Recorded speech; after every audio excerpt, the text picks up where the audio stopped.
উদ্দেশ্য আইয়া দিয়ে আর দা কাম সেরে লাইছে কেমনে কেমনে আমার রেখে আম খাইয়া লাইল।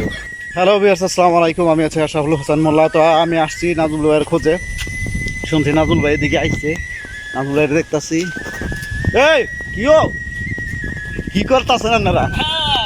ভিউয়ার্স দেখতেই পাচ্ছেন। হাই হাই হাই ভিউয়ার্স, বুঝে কি করছে? আপনি এইটুকু কথা ছিল, সবাই খাইতে পারে না, দাঁত পড়ে যাবো। চিন্তা করছেন মিষ্টি আমার থিয়া? হাই হাই মিষ্টি না তো আমার থিয়া কেমনি আম খায় লাইতেছে। মজা হয়েছে, এই দিনটা মজা হয়েছে। নাম না তো আশা করি না তুলে আপনি আমার থিয়া তোমার লাগে একটা আম খায় লাইতেছে। তোমার লাগে একটা গিফট রাখছি।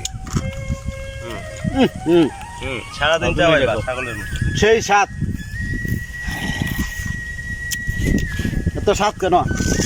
তারা দেখাই দিলে কেমন লাগবে? তারা দিয়ে তারা খাই দিলে কেমন লাগবে? দাঁড়া কাইতে রাখছে। বিহার সাইড দাঁড়া দিছিল আমার নাজুল ভাই, দাঁড়া নিয়ে ফ্রিজের মধ্যে কাইতে থুয়ে দিছে, অন্য তো রান্ধই নাই। নাজি গাইতেছে না খেয়ে স্বাদ বলতে যাচ্ছে না, খাইছি নি করেন না। তোমরা এদিকে কাজটা কেমনে করলা আমার থুইয়া? চিন্তা করছ বালা যে আমি দেখছি রে হইলাম নইলে বাঘটা মাইরা দিল। নাজুল ভাইয়ের একটা ভুট্টা ক্ষেত আছে, ভুট্টা ক্ষেত্রে দেখতে আইছি উদ্দেশ্য আইয়া দিয়ে আর দা কাম সেরে লাইছে কেমনে কেমনে আমার রেখে আম খাইয়া লাইল। এরকম করলে কেমন লাগে কোন তো আপনারা? নাজুল ভাই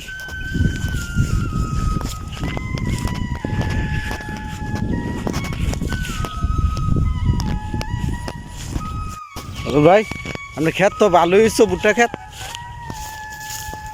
বাহ, খুব সুন্দর হয়েছে তো। এটা ভুট্টা ক্ষেত না? ভুট্টা খেত না, এটা ঘাস। ঘাস ক্ষেতের মতো, ভুট্টার মতো। আমি মনে করছি ভুট্টা খেতে দেয় না বিয়ার আপনারা একের পুরো ভুট্টা খেতের মতো না? ভুট্টা এই যে আপনার সরাসর তো ভুট্টার। হ্যাঁ, কোনো দিকে গেছিলেন এই ভুট্টা ক্ষেত দেখতে? না ভুট্টা খেত দেখবো, আম গাছ পাশে ভুট্টা ক্ষেত করতে দেখছি না গেলে পুরা ভুট্টা খেতের মতো। আমি তো মানে এই যা গেলাম গা ভুট্টা গাছের মতন। ও মানে এইটা মনে করছেন না? এটা হলো নেপিয়ার, গরু পালে তো। ও আচ্ছা আচ্ছা, এটা গরুর খাওয়ানো লেগে না? আরো 3-4 দিয়ে লেগেছে আরো গাছ। এই পুরা এই যে জমিতে ইয়ে ছিল, দিয়েছিল না? আমি খালি দেখছি যে ভুট্টা খেতে, আমি কাউকে জিগাই নি। আমি তো ভুট্টা খেতে আমি এদিক দেখছি আপনারা, আর আইসি আপনার ক্ষেত্রে দেখতাম আর কি এই যে কাহিনী আর কি। তাই ইয়া করবো এই কি জানি কইতে বলেছিলাম। তাই এখন আপনার তো ধান দুন সব কাটা শেষ না? ধান কাটা শেষ, আবার আল্লাহ যদি বাঁচায় আবার আষাঢ় মাসে লাগাবো ধান। কোন ক্ষেত্রে জানি ছিল এই ক্ষেত্রে না? এই ক্ষেত্রে এমন পাইছিলেন ধান এইটার এটার মধ্যে? ধান পাওয়া গেছিল 18 মন। কত? 18 মন? 1 বিঘে 18 মন ধান পাইছিল। ওই যে আরেকটা বিলের মধ্যে পেরেছে, ওই যে লাগাইছে ধান। হ্যাঁ, এখন কি পাইয়া যাবেন কা বাইরের দিকে যাবেন কেন? তো ভিউয়ার্স আর ভিডিও লম্বা করবো না, এ পর্যন্তই। অবশ্যই আপনারা একটু সাপোর্ট করবেন।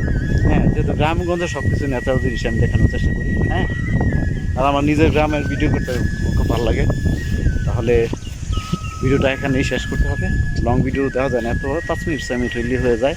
তো অবশ্যই আবার নতুন কোনো ব্লগ নিয়ে হাজির হব। তো আজকে পর্যন্ত সবাই ভালো থাকবেন, সুস্থ থাকবেন।